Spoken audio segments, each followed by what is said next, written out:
Astaghfirullah. Assalamualaikum warahmatullahi wabarakatuh.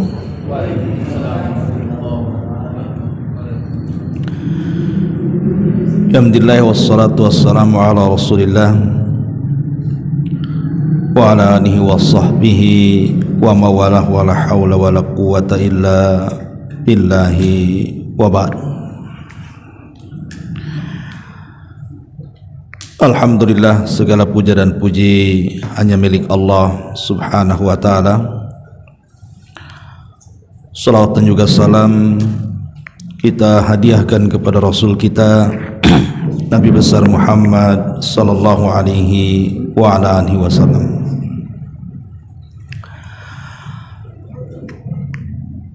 Ma'asyiral muslimin wal muslimat rahimani wa rahimakumullah. Alhamdulillah, di malam hari ini kembali kita bisa duduk di Masjid Al-Fajri Jodoh Batam. Dan tak lupa kita haturkan salawat serta salam kepada Rasul kita Nabi besar Muhammad sallallahu alaihi wa ala alihi wasallam. Pembahasan di malam hari ini kita akan membahas tentang 10 perkara yang sia-sia dan tidak akan membawa manfaat dalam kehidupan manusia, di mana perkara-perkara ini saya kutip dari perkataan Al-Imam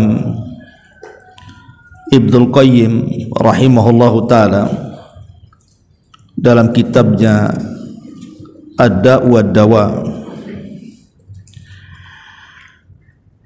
di mana beliau rahimahullahu ta'ala Imam Ibnul Qayyim mengatakan asyratu asya dha'i'atun la yuntafa'u biha. Kata beliau, ada 10 perkara yang membuat amal-amal kita sia-sia dan tidak ada manfaatnya sama sekali. Apa saja 10 perkara ini? Ma'asyiral muslimin wal muslimat rahimani wa rahimakumullah. Tentu harapan seorang muslim saat beramal saleh, menghendaki dengan amal saleh itu mendapatkan pahala dan juga balasan dari Allah subhanahu wa ta'ala. Karena terkadang orang yang melakukan sebuah amal itu mereka menghabiskan waktunya, menghabiskan tenaganya, menghabiskan jerih payahnya, bahkan sampai kepada harta dan biaya-biaya dalam pelaksanaan ibadahnya.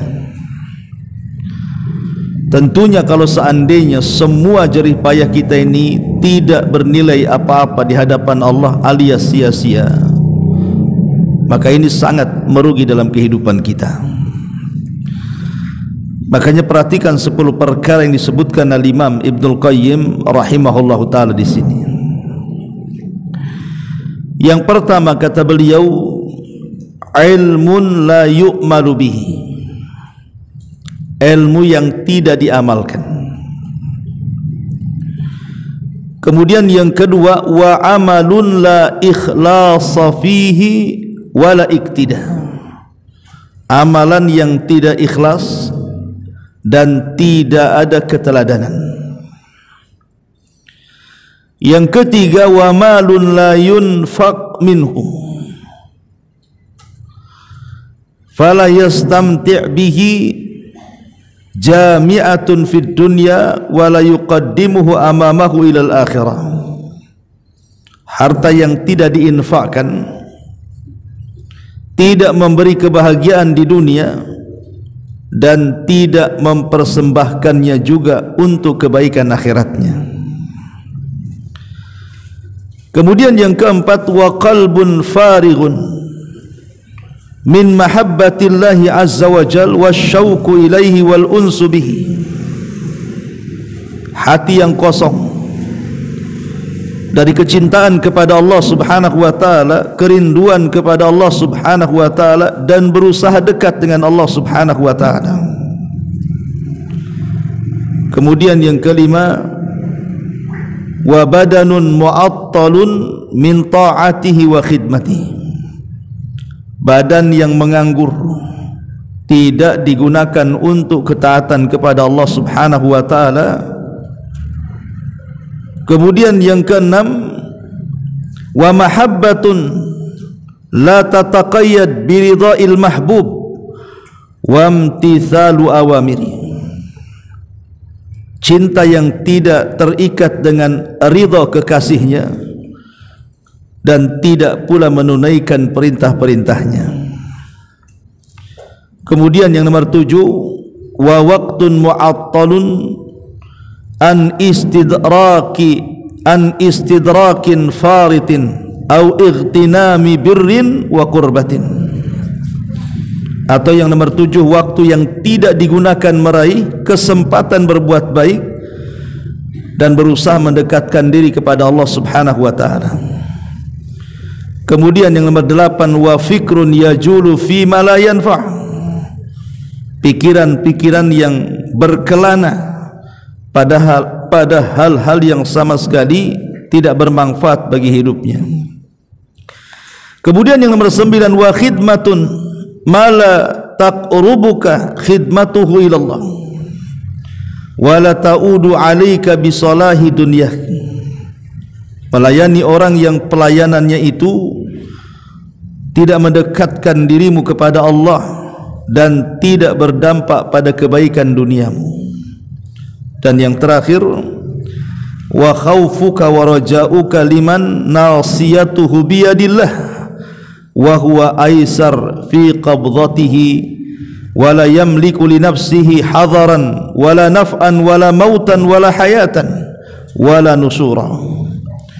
Takutmu, harapanmu kepada orang yang ubun-ubunnya berada dalam genggaman Allah. Ia tidak mampu memberikan manfaat ataupun madarat pada dirinya, tidak mampu menyelamatkan diri dari kematian dalam kehidupan dan juga kebangkitannya.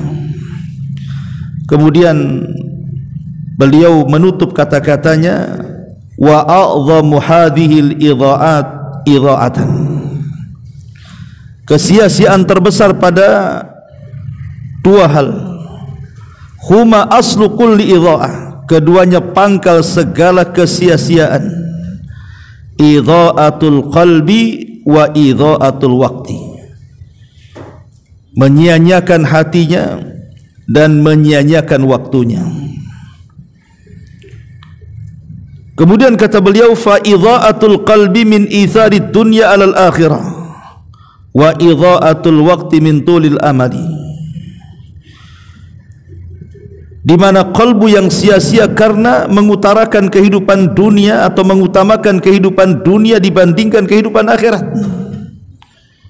Adapun menyia-nyiakan waktu karena terbuang-buang dengan panjangnya angan-angan. Fajtama al-fasad kulluhu fi ittiba'i hawan wa tulil amali. Seluruh kerusakan berporos pada sikap mengikuti hawa nafsu dan panjang angan-angan. Wa salahu kulluhu fi ittiba'il huda wal isti'dad li liqa'illahi azza wa jalla. Adapun seluruh kebaikan berpangkal pada mengikuti petunjuk Nabi sallallahu alaihi wasallam dan mempersiapkan diri menghadap Allah setelah kematian. Inilah ucapan beliau rahimahullahu ta'ala, Imam Ibnul Qayyim. Baik, kita jabarkan satu persatu. Kata beliau di sini bahwa di antara 10 perkara yang akan membuat sia-sia amal kita ini, yang pertama adalah ilmun la yu'mal bihi. Ilmu yang tidak pernah diamalkan. Masyarul muslimin yang dimuliakan Allah Subhanahu wa taala, Nabi sallallahu alaihi wasallam mengajarkan sebuah doa yang sering kita dengar. Apa doanya? Allahumma inni a'udzubika min qalbin la yakhsha, wa nida'in la yasma, wa min nafsin la tashba, wa min ilmin la yanfa. Ya Allah, aku berlindung kepadamu dari hati yang tidak pernah bisa khusyuk, dari panggilan yang tidak pernah didengar, dan dari jiwa yang tidak pernah puas, dan dari ilmu yang tidak membawa kemanfaatan. Maksud ilmu yang tidak membawa kemanfaatan di sini artinya karena pengetahuannya hanya sekedar pengetahuan, tapi tidak ada pengamalan sama sekali. Makanya ilmu tanpa amal itu seperti pohon tanpa buah. Buat apa kemudian orang banyak mengetahui perkara-perkara akhirat tetapi tidak ada satupun yang diamalkannya? Maka itu sama dengan keledai yang membawa kitab-kitab di punggungnya. Dia tidak paham isinya. Dia tidak paham bahwa ilmu yang dipelajari itu harusnya diamalkan, gitu maksudnya. Dan itulah ciri khas orang-orang Yahudi. Allah Subhanahu wa ta'ala berikan kecerdasan, tapi mereka tidak pandai mengamalkan. Makanya Nabi SAW berusaha keras mengajarkan umatnya agar kita jangan sampai memiliki pengetahuan dan tidak bermanfaat untuk kehidupan. Karena percuma akhirnya kan, orang belajar ini kadang-kadang juga melelahkan, ikhwan. Orang-orang yang menuntut ilmu ini kadang-kadang melelahkan. Mereka harus meluangkan waktu di sela-sela waktu mereka harus hadir di majelis ilmu, tapi setelah mendapatkan ilmu tidak berusaha untuk diamalkan, maka sia-sialah akhirnya ilmu yang didapatinya itu. Ini yang pertama. Kemudian yang kedua, wa amalun la ikhlasa fihi wal iqtida. Amal yang tidak dilandasi keikhlasan, dan juga amal yang tidak dilandasi dengan mengikuti petunjuk Nabi sallallahu alaihi wasallam.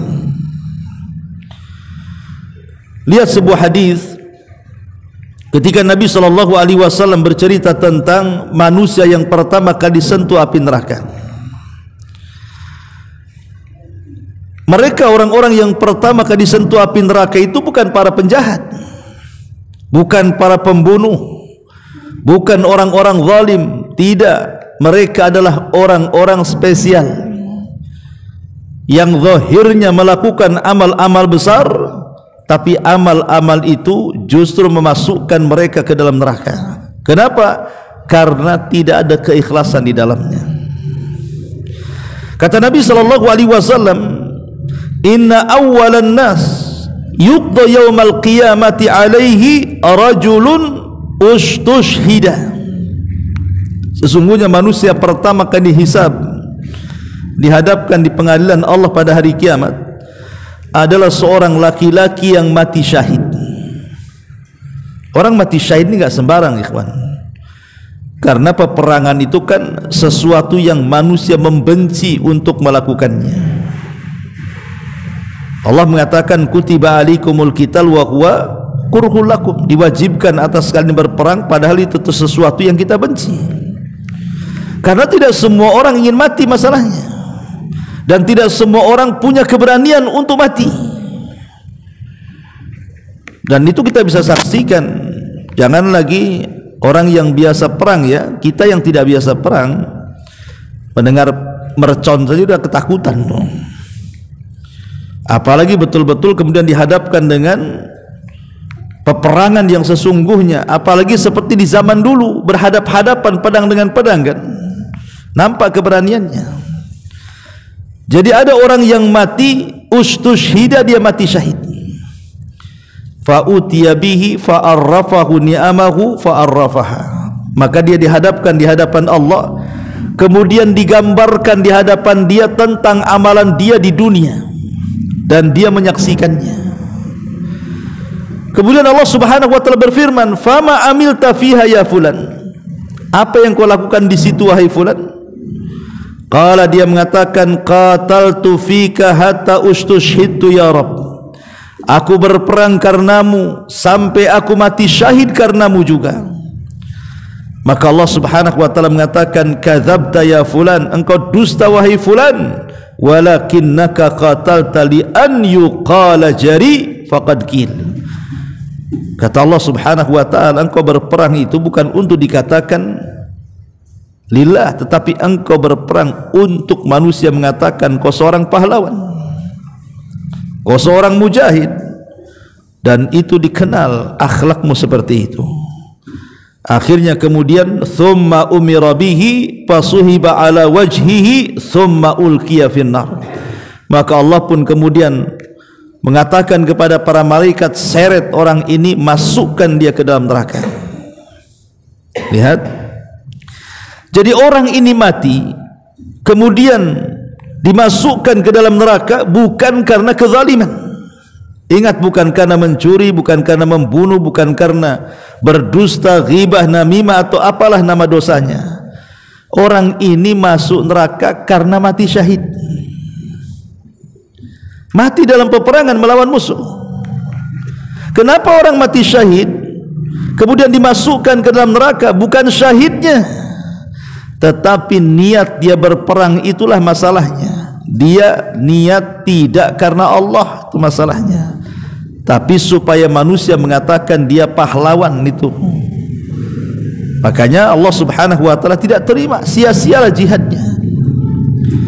Kemudian setelah itu didatangkan lagi orang yang pakar Quran, kemudian digambarkan di dunia saat dia belajar Quran sampai kemudian hafal Quran sampai mengajarkan Al-Quran.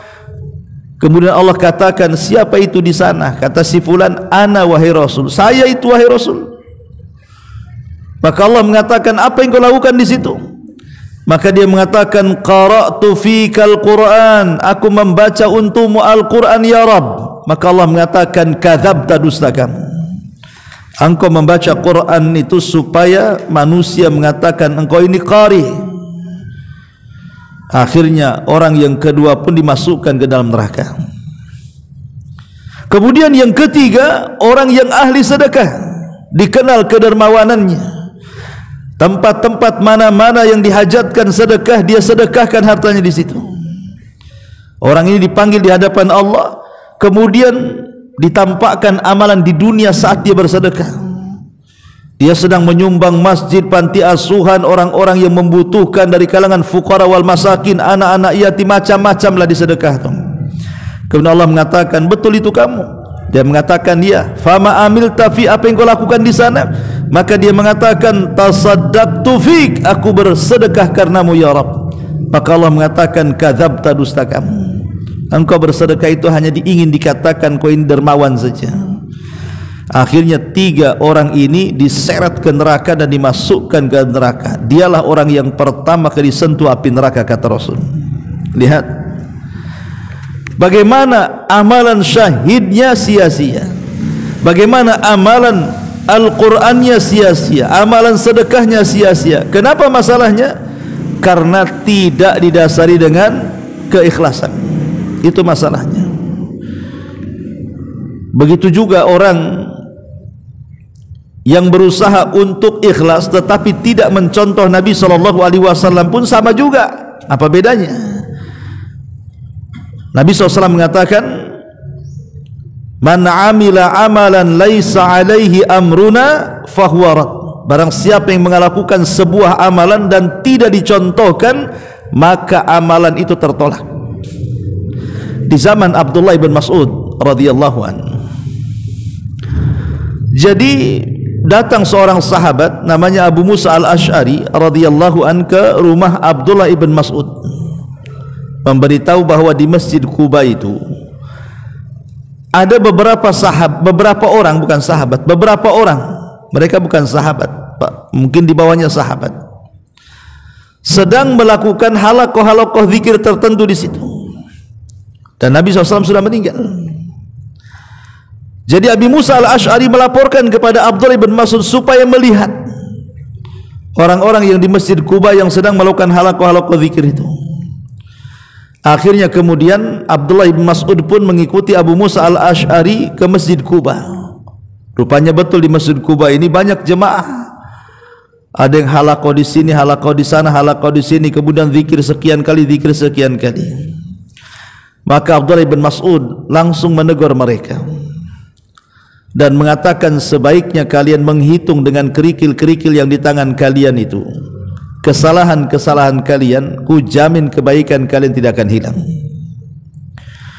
Kemudian orang-orang ini mengeles dan mengatakan, ya Aba Abdillah, wahai Aba Abdillah, ma aradna illal khair, apa yang kami lakukan ini kami tidak menghendaki kecuali kebaikan loh. Artinya ikhlas mereka melakukannya. Tetapi Abdullah bin Mas'ud radhiyallahu anhu mengatakan, kam min muridin lil khairi lan yusiba. Berapa banyak orang yang menghendaki kebaikan rupanya tidak diganjar oleh Allah. Artinya mengharap kebaikan saja tidak cukup kalau amalannya tidak sesuai dengan sunnah Nabi SAW.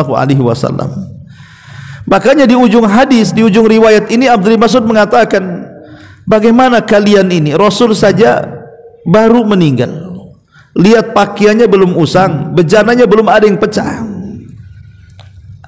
Apakah kalian lebih berpetunjuk dibandingkan petunjuk Nabi, ataukah kalian sedang membuka pintu kesesatan, katanya. Dari kisah ini menunjukkan bahwa ikhlas saja tidak cukup, tetapi harus ada ittiba, pencontohan kepada Nabi SAW. Makanya ulama sepakat ketika bicara tentang syarat qabulul amal, amal itu, syarat qabulul amal itu, amal diterima tidaknya itu karena dua perkara. Pertama harus ada keikhlasan, yang kedua harus ada ittiba, pencontohan kepada Nabi SAW, baru amalan itu diterima Allah Subhanahu wa ta'ala. Kalau tidak, tertolak, sia-sia akhirnya amalannya. Ini yang kedua. Kemudian yang ketiga, wa malun la yunfiqu minhu, harta yang tidak, atau la yunfaqu minhu, tidak diinfakkan. Fala yastamti' bihi jami'atun, fala yastamti' bihi jami'atun fid dunya wa la yuqaddimuhu amamahu ilal akhirah. Harta yang tidak pernah diinfakkan, di mana tidak memberikan kebahagiaan pada pemilik harta di dunia, bahkan tidak juga bermanfaat untuk akhiratnya. Jadi ada orang-orang itu, ikhwan, hartanya banyak, tetapi hanya disimpan di ATM saja, terkadang miliaran, triliunan, ya hanya di ATM itu saja. Lalu buat apa coba? Kadang-kadang ada orang bakhil itu sampai ke taraf bakhil bukan kepada orang loh ya, bakhil kepada dirinya sendiri. Dia sanggup memberi pakaian yang bagus, tapi pakaian yang ia pakai itu kumal. Dia sanggup memberi makanan yang enak, tapi yang ia makan itu ala kadarnya, bahkan tidak bergizi sama sekali. Nah, kalau orang ini bakhil kepada dirinya, secara otomatis pasti dia bakhil kepada orang. Jadi ada orang-orang itu yang bakhilnya itu loh bukan sama orang lain saja, tapi bakhilnya sama dirinya sendiri. Ma'asyiral muslimin yang dimuliakan Allah Subhanahu wa ta'ala, sering saya katakan bahwa hakikat harta itu adalah at-tajmi' wa tafriq. Tajmi' wa tafriq, tajmi' itu artinya mengumpul-ngumpulkan banyak-banyak. Setelah terkumpul banyak, tafriq, ditinggal pula harta itu. Itulah hakikat harta. Kebanyakan seperti itu kan. Ada seseorang dari muda, dia berusaha keras untuk jadi kaya, jadilah dia pengusaha, kaya raya, tetapi banyaknya harta setelah dia tua, setelah banyak penyakit di badannya, mata pula mulai rabun, telinga sudah kurang dengar gitu ya, baru dia kaya ya. Terkadang baru menikmati kekayaan sebentar, rupanya dia seteruk pula, terbaringlah dia. Jangan lagi cerita umpamanya jalan-jalan kemana-mana, melihat taman depan rumahnya saja harus dikawal, harus dipapah tuh. Lalu apa nikmatnya harta yang selama ini dia cari dari muda coba? Karena hakikat harta itu seperti itu, dikumpul-kumpul-kumpul baru ditinggalkan. imma harta yang meninggalkan kita atau kita yang meninggalkan harta. Cuma dua itu saja. Boleh jadi harta yang meninggalkan kita atau kita yang meninggalkan harta. Seperti apa harta yang meninggalkan kita? Boleh jadi Allah takdirkan mungkin kebakaran rumahnya, kena gempa rumahnya, kena tsunami rumahnya, kena puting beliung rumahnya, akhirnya kemudian roboh, tidak bisa dipakai lagi. Itu namanya harta meninggalkan kita tuh. Atau rumahnya megah, kendaraannya mewah, tamannya indah, tapi kita pula yang mati. Berarti kita yang meninggalkan harta namanya tuh. Jadi kalau hakikat harta cuma dua, imma harta yang meninggalkan kita atau kita meninggalkan harta. Makanya rugi kalau seandainya kemudian setelah dia kaya, kemudian dia meninggal dunia, kemudian menjadi milik ahli warisnya. Ahli warisnya mendapatkan dengan cara halal karena itu bentuk warisan, sementara yang punya harta sedang sibuk ditanya, kau dapat dari mana hartamu tuh? Kemana kau belanjakan? Coba bayangkan. Ahli warisnya mereka dapat halal, itu warisan orang tuanya. Tapi punya yang pemilik hartanya ini, dia sedang sibuk ditanya-tanya tuh. Kau dapat harta banyak ini dari mana kau dapat? Min aina iktasab wa fima anfaq, dan kemana kau belanjakan? Ma'asyiral muslimin yang dimuliakan Allah Azza wa Jalla. Makanya akhirnya kemudian lelah letihnya dia itu sia-sia jadinya kan. Harusnya kata Nabi SAW, maluka ma akalta fa afnaita wa ma labista fa ablaita wa ma tasaddaqta fa abqaita. Hartamu yang kau pakai usang, yang kau makan habis, yang kau sedekahkan itulah yang kau bawa mati. Makanya orang yang meninggal dunia pertama kali yang meninggalkan dia apa? Hartanya dulu. Semata-mata ruh dicabut dari kita ini, yang pertama kali meninggalkan kita harta kita dulu. Baru setelah itu keluarga kita. Keluarga kita ini hanya ngantar itu sejenak saja ke kuburan itu. Kalau sudah dikubur, sudah dipendam tanah, nggak akan lama dia akan pergi pulang tuh. Artinya yang pertama meninggalkan orang yang meninggal itu adalah hartanya dulu. Hartanya itulah yang kemudian jadi rebutan ahli warisnya. Na'udzubillah tsumma na'udzubillah. Ma'asyiral muslimin yang dimuliakan Allah Azza wa, ini yang kedua. Amalan yang sia-sia adalah harta yang tidak pernah diinfakkan, sehingga tidak membahagiakan dia di dunia, apalagi membahagiakan dia di akhirat. Kemudian yang keempat, amalan yang sia-sia adalah qalbun farighun min mahabbatillahi azza wa jal wasyauq ilaihi wal unsubi. Hati yang kosong dari cinta kepada Allah, tidak ada kerinduan kepada Allah, tidak ada mendekatkan diri kepada Allah subhanahu wa ta'ala. Ma'asyiral muslimin yang dimuliakan Allah subhanahu wa ta'ala,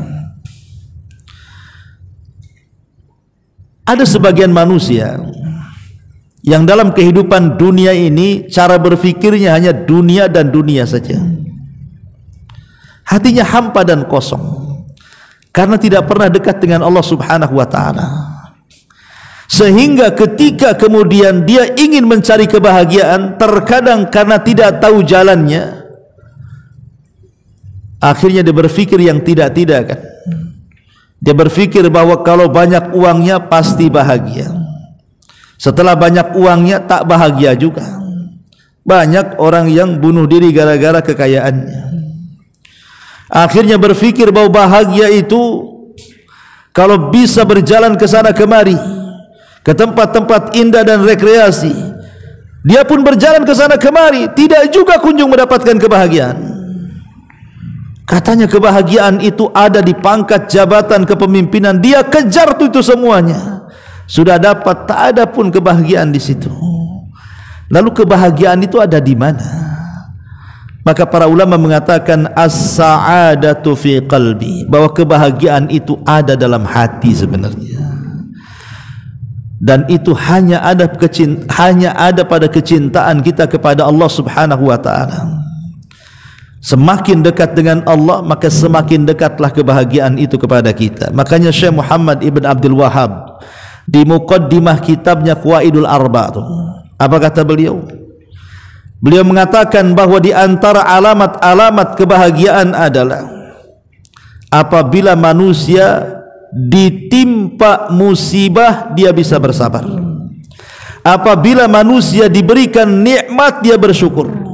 Apabila manusia melakukan dosa lekas dia istighfar.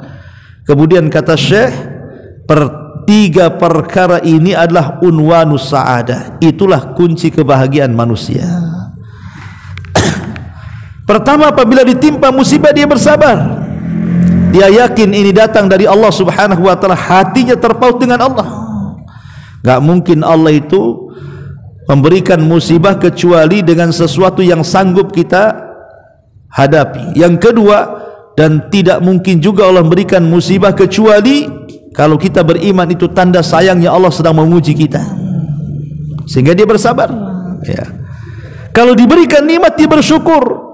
La in syakartum la azidannakum wa la in kafartum inna adzabi lasyadid. Dan kalau dia melakukan dosa cepat istighfar. Itulah hati yang dipenuhi dengan zikrullah azza wajalla. Maka kalau seandainya hati ini kosong, ikhwatu fiddin, dari Allah Subhanahu wa taala, atau kecintaan kita kepada Allah azza wajalla, sia-sialah amal kita. Lalu bagaimana caranya supaya hati ini dipenuhi dengan kecintaan kepada Allah Subhanahu wa taala? Kata Imam Ibnul Qayyim, pertama, perbanyak Al-Qur'an, perbanyak membaca Al-Qur'an. Yang kedua, perbanyak melakukan salat-salat sunnah. Kemudian yang ketiga, perbanyak lisannya mengucapkan zikrullah. Kemudian yang keempat, perbanyak tafakur dengan nama-nama dan sifat-sifat Allah azza wa jalla. Kemudian yang kelima, cobalah berkhalwat dengan Allah Subhanahu wa taala di sepertiga malam akhir, supaya kita merasakan lezatnya ibadah kepada Allah azza wa jalla. Dan juga jauhi kemaksiatan. Dan banyak lagi, kata Imam Ibnul Qayyim rahimahullahu taala, sebab hati kita ini dipenuhi dengan perasaan cinta kepada Allah Subhanahu wa taala. Yang jelas bahwa kecintaan kepada Allah itu bukan hanya sekedar terlontar di lisan. Sebab cinta itu kalau hanya terlontar di lisan tapi tidak ada dalam hati yang paling dalam, maka percuma kecintaan itu. Manusia yang paling cinta kepada Nabi sallallahu alaihi wasallam siapa? Abu Talib. Abu Talib itu orang yang paling cinta kepada Nabi, padahal dia kafir, tapi dia cinta dengan Nabi. Bukti cinta Abu Talib dengan Nabi sallallahu alaihi wasallam, setiap orang-orang pembesar Quraisy itu hendak menyakiti Rasul, maka dia orang yang paling pertama kali menghadapinya. Padahal tidak ada sangkut paut dengan keyakinannya, kan? Dia bukan muslim, dia kafir. Tapi yang melandasi Abu Talib membela Rasul itu karena kecintaan sebatas keluarga. Karena Rasul itu anak daripada saudaranya Abdullah, keponakan, ya kan? Makanya Abu Talib sangat sayang dengan keponakannya, hanya sebatas keluarga. Sehingga perasaan cinta Abu Talib, apakah manfaat kecintaan Abu Talib kepada Nabi sallallahu alaihi wasallam? Tidak. Tetap Abu Talib masuk neraka. Kenapa? Karena pengungkapan cinta saja tidak cukup. Harus ada pengikutan di sini. Mengikut Nabi sallallahu alaihi wasallam masuk Islam. Baru benar tuh kecintaannya tuh. Tapi ada orang-orang yang zahirnya masuk Islam, dia mengucapkan syahadat, kemudian juga dia berusaha mengikuti Nabi sallallahu alaihi wasallam, salat di belakang Nabi, sedekah di depan Nabi, berbuat baik di hadapan Nabi, dan begitu seterusnya. Tapi ketika tidak ada rasa cinta dalam hatinya, percuma juga. Seperti yang terjadi kepada tokoh munafik Madinah, Abdullah ibn Ubay ibn Salul. Itu tokoh munafik Madinah, pura-pura masuk Islam, solat di belakang Nabi, sedekah dengan Nabi, jihad di belakang Nabi, tetapi kebersamaan Abdullah ibn Ubay mengikuti apa yang disarankan Rasul tidak bermanfaat di akhirat, tetap Allah masukkan ke neraka yang paling dalam. Innal munafiqina fi darkil asfali minan nar. Orang munafik itu diletakkan di intip neraka yang paling dalam. Kenapa? Padahal dia mengikuti Nabi. Ya, zahirnya saja ikut Nabi, tapi hatinya penuh dengan kebencian kepada Nabi. Itulah munafik. Munafik itu kan yang menampakkan yang zahir dan menyembunyikan yang batin. Ya, makanya kalau seseorang itu beramal tanpa ada kecintaan kepada Allah dan Rasulnya, percuma amalan itu. Ini yang keempat. Yang kelima, wa badanun mu'attilun min ta'atihi wa khidmatihi. Anggota badan yang tidak dipakai untuk ketaatan dan penghambaan diri kepada Allah Subhanahu wa taala. Ma'asyiral muslimin yang dimuliakan Allah Subhanahu wa taala, ingat ikhwan bahwa semua anggota badan kita ini ada pertanggungjawaban tersendiri di hadapan Allah. Allah mengatakan, inna sam'a wal basara wal fuada kullu ulaika kana anhu mas'ula. Sesungguhnya pandangan kalian, pendengaran kalian, hati kalian, semua akan dipertanggungjawabkan di hadapan Allah Subhanahu wa taala. Jangan kira badan kita tidak akan dipertanggungjawabkan, karena ada orang yang membawa badannya itu ke tempat-tempat maksiat. Ada yang membawa pandangan, matanya memandang yang diharamkan, telinganya mendengar yang diharamkan, lisannya mengucapkan hal-hal yang diharamkan, cara berfikirnya juga berfikir hal-hal yang diharamkan, kakinya melangkah ke tempat yang diharamkan. Ini ada pertanggungjawaban tersendiri hadapan Allah Subhanahu wa taala. Oleh karena itulah maka jangan sampai badan kita ini yang merupakan amanah dari Allah Subhanahu wa taala kemudian kita tidak mampu menjalankan amanah. Jangan salah bahwa dari ujung kepala sampai kaki lo badan bukan milik kita, milik Allah. Makanya dilarang menyakiti badan kita, kan itu bukan milik kita, milik Allah tuh. Badan ini hanya amanah dari Allah saja. Maka amanah ini peganglah sebaik-baiknya dengan cara apa? Gunakan badan ini di jalan Allah Subhanahu wa taala. Makanya kenapa Rasul ketika bicara tentang salat duha, apa kata Rasul? Setiap pagi ini 360 persendian di badan kita itu harus mengeluarkan sedekahnya. Dengan cara apa? Dengan cara tasbih, tahlil, takbir, tasbih, mengajak manusia kepada kebaikan, mencegah manusia dari kemungkaran dan macam-macam.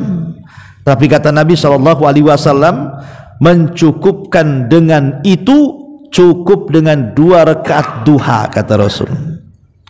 Itu sudah mewakili sedekah 360 persendian setiap pagi. Ya, artinya bahwa anggota badan ini kan harus dikeluarkan sedekahnya juga. Dan cukup dengan duha itu sudah mewakili sedekah yang lainnya. Makanya badan ini juga akan dipertanggungjawabkan di hadapan Allah Subhanahu wa taala. Ini yang ke-5, yang ke-6. Ya. Wa mahabbatun la tataqayyad bi ridha'il mahbub wa imtithalu awamiri. Kecintaan kepada Allah tetapi tidak terikat kecintaan kepada Allah tetapi tidak terikat dengan mengharapkan keridhaan Allah dan tidak melaksanakan perintahnya ataupun menjauhi larangannya. Makanya ada ayat yang mengatakan apa? Ada sebuah kaum, kata Hasan Al-Basri, mengaku mencintai Allah dan Rasulnya, maka turunlah satu ayat kemudian menguji kecintaan mereka. Apa ayatnya? Qul, katakan ya Muhammad, in kuntum tuhibbunallaha fattabi'uni yuhibbukumullah. Katakan kepada mereka, kalau mereka mengklaim mengakui cinta dengan Allah, ikuti aku, maka Allah akan mengampuni dosa, mencintai kalian dan mengampuni dosa-dosa kalian. Dari sini kita tahu bahwa antara mahabbatullah, kecintaan kita kepada Allah Subhanahu wa taala, dengan ittiba kepada Nabi sallallahu alaihi wasallam itu tidak bisa dipisahkan. Tidak bisa dipisahkan. Orang yang mengaku cinta kepada Allah Subhanahu wa taala maka wajib dia harus ittiba dengan Nabi sallallahu alaihi wasallam. Bagaimana caranya dia mencintai Allah kalau tidak ittiba dengan Rasul? Makanya Allah mengatakan, katakan ya Muhammad kepada mereka, kalau mereka menganggap cinta kepada Allah, ikuti aku. Maksudnya ikuti sunnah-sunnahku. Sebab kalau seandainya tidak mengikuti sunnah Nabi maka percumalah kecintaannya. Ini juga di antara perkara yang ke-6. Kemudian yang ke-7, wa waqtun mu'attilun atau mu'attalun an istidraki faritihi au igtinami birrin wa qurbatin. Waktu yang tidak digunakan untuk memperbaiki diri atau berbuat kebaikan dan ibadah. Kalau kita perhatikan ikhwan, di dalam Al-Quranul Karim kebanyakan Allah Subhanahu wa ta'ala bersumpah dengan apa? Dengan waktu. Wadduha, waktu duha, wal fajri, waktu fajar, wal asri, waktu asar, wal laili, waktu malam, wan nahari, waktu siang, wasyamsi wal qamar, matahari dan bulan itu juga menunjukkan waktu. Jadi hampir dalam Quran itu Allah Subhanahu wa ta'ala itu banyak bersumpah dengan waktu. Kenapa Allah Subhanahu wa ta'ala bersumpah dengan waktu? Karena waktu itu akan terus berjalan dengan manusia. Kita ini sedang berjalan dengan waktu. Lah waktu itu kita tidak lepas daripada waktu. Dan waktu ini akan ditanyakan di hadapan Allah Subhanahu wa ta'ala. Apa kata Nabi sallallahu alaihi wasallam? La tazulu qadama 'abdin hatta yus'al an arbah. Tidak mungkin bergeser kaki anak Adam meniti di titian siratal mustaqim sampai ditanya 4 perkara. Semua bicara waktu. Pertama, an umri, umur. Kemana kau habiskan? Umur, waktu. Yang kedua, wa an syababihi fi ma'afnah, masa muda waktu. Kemana kau lampiaskan? Kemudian yang ketiga, wa an ilmihi fi ma amila fi, dengan ilmunya sudahkah diamalkan? Mencari ilmu butuh waktu, mengamalkannya pun butuh waktu. Kemudian hartanya, wa fi malihi min aina iktasabahu wa fi ma anfaqahu, tentang hartanya dari mana kau dapat, ke mana kau belanjakan. Mencari harta butuh waktu, membelanjakannya pun butuh waktu. Jadi semua terikat dengan waktu. Lah waktu ini akan ditanya di hadapan Allah Subhanahu wa ta'ala.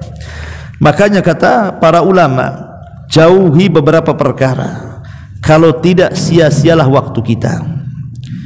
Pertama, ghaflatul qalbi an dzikrillah, jangan sampai lalai dari mengingat Allah.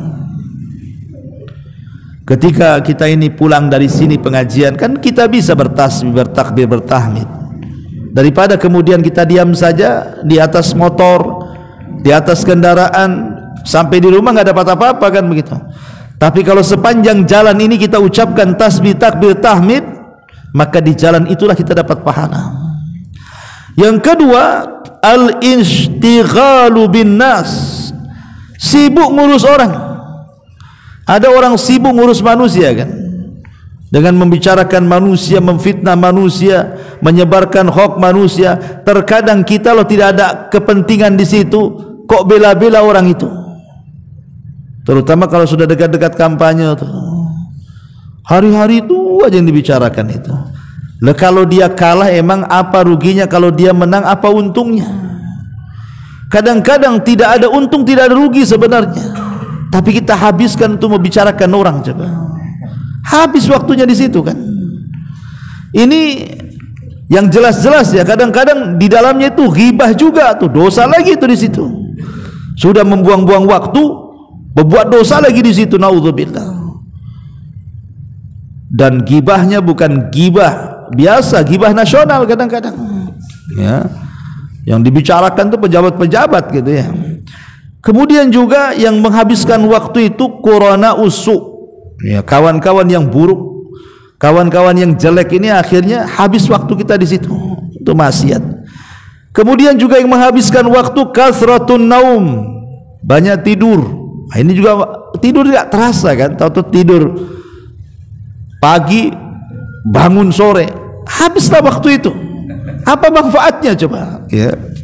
Termasuk juga al-istima bil ikhwan ala mu'anasati tab'i min asbab dia'il waktu, atau mungkin tidak melakukan dosa. Kawan yang kita kawani itu ya bukan orang jahat, dia orang baik, tapi akhirnya kemudian banyak ngobrol sana sini, duduk di warung sana sini, akhirnya waktu begitu cepat habislah kehidupan dia hanya untuk itu saja. Lah ini semua ini menyanyiakan waktu. Lah usia kita enggak panjang. Berapa usia kita ini? 60 sampai 70 tahun saja kan. Yang di atas itu sedikit sekali. Apalagi antum yang usianya sudah 50 siap-siap OTW tuh. Kalau umpamanya udah enggak paham juga bahwa dia sudah mau OTW, ini kan enggak, berarti dia enggak pakai otak dia itu kalau dia sudah dekat ajalnya. Ya. Maka ini juga ingat bahwa yang ketujuh juga bicara soal waktu yang tidak digunakan untuk memperbaiki diri atau berbuat kebaikan atau ibadah, maka sia-sialah hidupnya. Kemudian yang nomor 8, fikrun apa namanya, pemikiran yajulu fi ma la yanfa, pikiran yang sia-sia karena digunakan bukan untuk sesuatu yang bermanfaat. Kadang begini ikhwan, ini di masyarakat saja ya. Kalau kita punya anak pamannya, anak ini cerdas, di atas rata-rata kemampuannya. Terkadang orang tua berpikir itu langsung bicara urusan dunia. Wah, ini kalau disekolahkan anak saya bisa jadi dokter nih. Ini kalau disekolahkan anak saya bisa jadi pilot nih, bisa jadi insinyur nih, ini bisa jadi pejabat nih, ya. Karena lihat kecerdasan, ya. Dan sedikit sekali orang tua berpikir nih, ini anak saya kalau pesantren cerdas nih bisa jadi kiai nih. Sedikit yang ngomong gitu. Jadi orang berpikir itu masalah dunia dulu, ya. Itu kebanyakan di masyarakat tuh, kalau dia melihat potensi anaknya cerdas, pasti bicaranya masalah dunia. Ini kalau disekolahkan nih jadi nih. Jadi apa? Kan itu. Coba berpikirnya gantilah. Berpikirnya ini anak cerdas, ini bagus juga dimasukkan ke pesantren yang mudah-mudahan cepat hafal Quran, kan gitu. Ini enggak, ya. Sudah dunia dulu, akhirat itu belakangan tuh. Jadi ke pesantren ini kalau sudah nakal baru dimasukkan ke pesantren. Nah biasanya kalau sudah nakal, akhirnya semua orang berpikiran seperti itu. Si anu anaknya nakal masuk pesantren, si anu anaknya nakal masuk pesantren. Ketemulah si nakal dengan si nakal, buat geng di pesantrennya. Akhirnya ngerusak pesantren kan. Ya.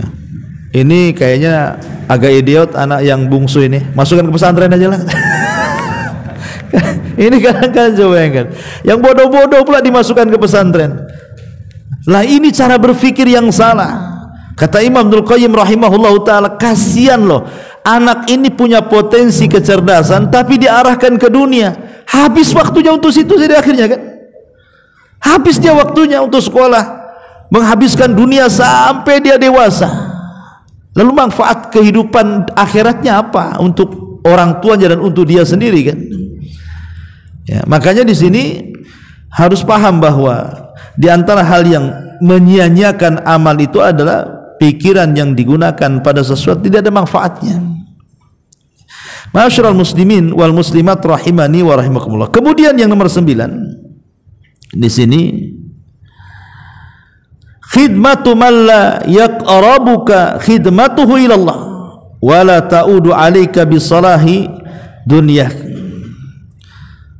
Melayani seseorang tetapi pelayananmu terhadapnya tidak mendekatkan dirimu kepada Allah Subhanahu wa ta'ala.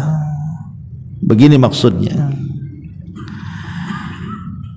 Dalam dunia pekerjaan, kebanyakan orang bekerja itu kan melayani orang.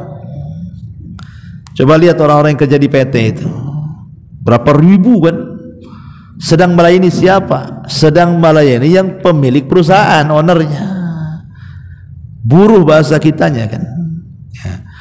Artinya bahwa Ada orang-orang itu yang selama hidup di dunia menjadi buruh, bekerja kepada orang, tetapi pekerjaannya itu sama sekali tidak bernilai ibadah dan tidak mendekatkan diri kepada Allah. Sudah susah dengan gaji yang kecil di dunia, di akhirat pula belum tentu dapat pahala. Maka dari sini seorang muslim haruslah menjadikan setiap pekerjaan apapun bernilai ibadah. Bagaimana caranya? Pertama, niatkan keluar rumah itu memang untuk beribadah. Innamal a'malu binniyat. Amal itu tentukan niatnya. Yang kedua, ketika bekerja, bekerjalah dengan cara yang baik. Jangan korupsi waktu. Kalau sudah ditentukan jam sekian masuk, jam sekian istirahat, jam sekian pulang, ikuti aturan. Itu namanya amanah dengan waktu. Kadang-kadang kita ini kerjaan, kadang-kadang korupsi waktu, giliran gajian kurang sedikit protesnya, naudzubillah. Ini kurang 100 ini. Lah kau 1 jam tidur nggak ada tuh yang dikomplain. Jadi kadang-kadang itu kita pandai menuntut tapi tidak bisa memberikan hak. Ya. Maka ini bukan benar ibadah. Ya. Kemudian yang ketiga, jangan tinggalkan kewajiban. Datang waktu zuhur sholat, datang asar sholat, datang maghrib sholat. Kadang orang saking sibuknya bekerja malah lupa zuhur, asar, maghrib, isya, subuh dengan berbagai macam alasan. Lalu untuk apa anda bekerja kalau begitu? Kalau meninggalkan sholat untuk apa kerjanya? Walaupun 1 gepok uang anda kalau nggak sholat itu percuma, nggak ada nilainya sama sekali. Ya. Kemudian juga ingat bahwa anda sedang mencari rezeki untuk keluarga, maka carilah yang halal, jangan cari yang haram. Kalau di situ ada yang haram, pergi. Negeri Allah itu luas, cari yang betul-betul halal. Makanya Nabi SAW satu hari ada seseorang yang lewat di hadapannya. Orangnya badannya sterek, rajin, semangat. Jadi sahabat yang di samping Rasul mengatakan, Rasul, kalau seandainya orang seperti ini digunakan untuk berperang tentu akan lebih baik lagi. Tapi kalau digunakan hanya untuk bekerja saja kayaknya sia-sia dia hidupnya. Karena melihat badannya, semangatnya, layaknya jadi prajurit lebih bagus gitu. Ngapain bekerja sia-sia aja? Kata Nabi SAW, jangan bicara seperti itu. Kemudian Rasul mengatakan, in kana kharaja yas'a ala waladihi sigharan fahuwa fi sabilillah. Jangan salah, kalau orang itu keluar karena di rumahnya ada anak kecil, dia mencari pekerjaan itu untuk memberi makan anaknya, maka dia dianggap di jalan Allah. Atau wa in kana kharaja yas'a ala abawaini saykhaini kabiraini fahuwa fi sabilillah. Atau boleh jadi dia bekerja itu karena di rumahnya ada orang tua yang sudah sepuh, dia yang harus mencari pekerjaan dan menghidupi kedua orang tuanya atau nenek kakeknya, maka kalau itu yang terjadi maka dia dianggap di jalan Allah. Atau kata Rasul, wa in kana kharaja yas'ala nafsihi ya ufuha fahuwa fi sabilillah. Atau boleh jadi dia bekerja itu karena dia tidak mau minta-minta, dia tidak mau jadi pengemis, makanya dia bekerja. Maka dengan bekerja itu dia sedang di jalan Allah. Artinya kalau kita pandai mengolah, ikhwatu fillah muliakan Allah azza wajal, pekerjaan yang asalnya mubah itu bisa bernilai ibadah sebenarnya. Kalau tidak ya sia-sia kerjanya, yang nggak dapat apa-apa jadinya kan. Maka pandai-pandailah mengolah pekerjaan yang tadinya mubah menjadi sebuah ibadah. Kemudian yang terakhir, kata Imam Ibnul Qayyim rahimahullahu ta'ala, beliau mengatakan, khaufuka wa raja'uka liman nasiyatuhu biyadillah wa huwa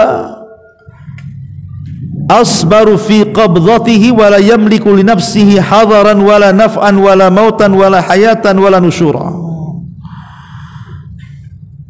Takut dan harap kepada sesama hamba padahal dia di bawah kekuasaan dan kendali Allah Subhanahu wa taala.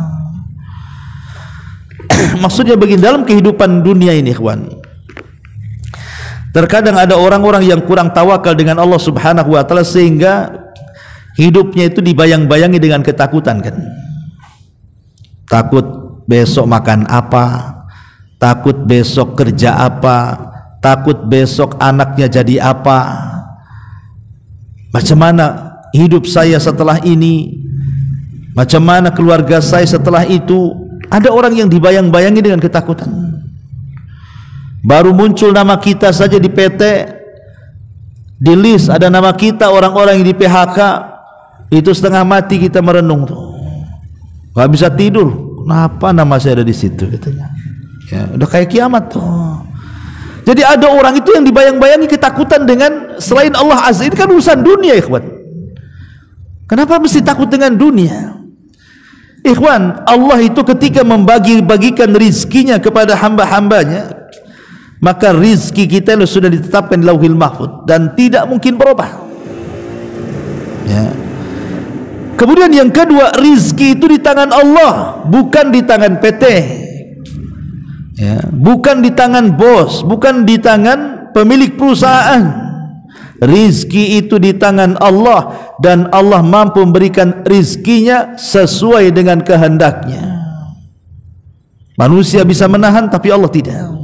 Ya. Yang ketiga, bahwa manusia itu mati tidak mungkin dimatikan kecuali disempurnakan rizkinya. Mustahil orang itu mati kalau rizkinya nggak sempurna. Disempurnakan dulu rizkinya, baru mati dia sesuai dengan catatannya.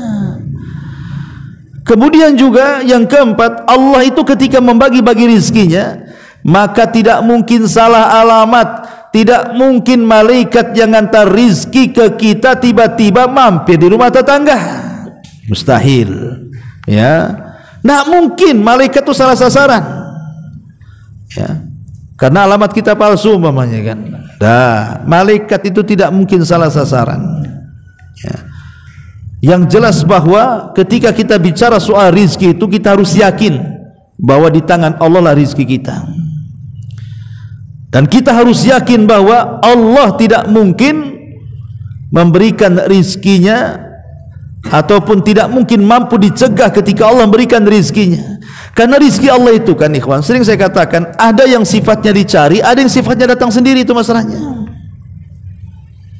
Contoh umpamanya perdebatan Imam Syafi'i dengan Abu Hanifah. Kata Imam Syafi'i, ya imam itu kan Imam Syafi'i dan Imam Malik. Abu Hanifah nggak ketemu. Jadi Imam Syafi'i dan Imam Malik kan guru sama murid tuh. Imam Malik gurunya, Imam Syafi'i muridnya. Kata Imam Syafi'i, ya imam, rizki itu harus ada usaha, dicari. Kata Imam Malik, kata siapa? Rizki itu datang sendiri. Berdebatlah ini guru sama muridnya. Kesal Imam Syafi'i, akhirnya pergi dia. Di tengah jalan dia ketemu ada orang yang sedang membawa barang di punggung.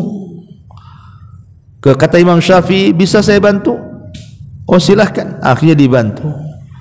Setelah dibantu dapat upah dia. Kata Imam Syafi'i, itu kan apa kataku, kalau aku tidak berusaha tak dapatlah upah ini. Saya akan kasih tahu Imam Malik, katanya. Berangkat kepada Imam Malik dan mengatakan, ya imam, baru saja saya mendapatkan upah nih. Ya. Itu karena jerih payah saya menolong orang. Ya. Tapi karena engkau guruku, upah ini saya bagi dua. Ambillah, katanya. Kata Imam Malik, sudah kukatakan bahwa rizki itu tak perlu kerja. Buktinya saya dapat nih. Apa emang saya kerja apa, katanya. Ya kan? Dari sini menunjukkan bahwa ada rizki yang dicari, ada rizki yang datang sendiri. Lihat waktu musim corona kemarin, coba kok gemuk-gemuk orang itu, tapi di Facebook ngeluh kerja, ya kan? Nah dari situ menunjukkan bahwa tidak mungkin Allah membiarkan hambanya tanpa diberikan rizki, karena Allah yang mengatakan, wa min dabatin fil ar illa Allah rizquha. Tidak ada satupun binatang yang melata yang berjalan di permukaan bumi ini kecuali rizkinya sudah ada loh. Makanya ketika orang-orang jahiliyah mereka membunuh anak-anak mereka itu karena takut miskin sebagiannya, Allah turunkan ayat, nahnu narzukukum wa iyyahum, kami loh yang kasih rizki kalian, anak-anak kalian. Kenapa kalian sibuk membunuh anak-anak kalian? Ya. Jadi dari sini ikhwatul fillah menyatakan Allah Azza wa Jalla yang ke-10 ini, kalau seandainya kemudian kita selalu takut dan takut kepada selain Allah Azza wa Jalla, maka hidup kita akan sia-sia. Kenapa Nabi sampai mengatakan Allahumma inni a'udzubika minal hammi wal hazan, ya Allah aku berlindung dari kamu dari kebingungan dan kesedihan. Karena bingung ini bicara soal masa depan, sedih ini bicara soal hari yang sudah berlalu. Terpikir dengan istri yang meninggal, kan itu sedih namanya. Terpikir motornya dicuri orang, sedih, berarti berlalu tuh waktunya. Tapi kalau bingung itu yang akan datang. Tapi dua-duanya Rasulullah SAW mengajarkan agar kita berlindung, karena dua perkara inilah yang akan menyia-nyiakan hidup kita. Kalau kita bingung terus, sedih terus, habislah waktu kita di situ. Makanya berlindunglah dari dua perkara ini. Inilah diantara 10 sebab yang disebutkan oleh Imam Ibnul Qayyim rahimahullahu ta'ala tentang amalan yang sia-sia. Subhanakallahumma bihamdika asyhadu an la ilaha illa anta astaghfiruka wa atubu ilaik. Allahu ta'ala alam. Assalamualaikum warahmatullahi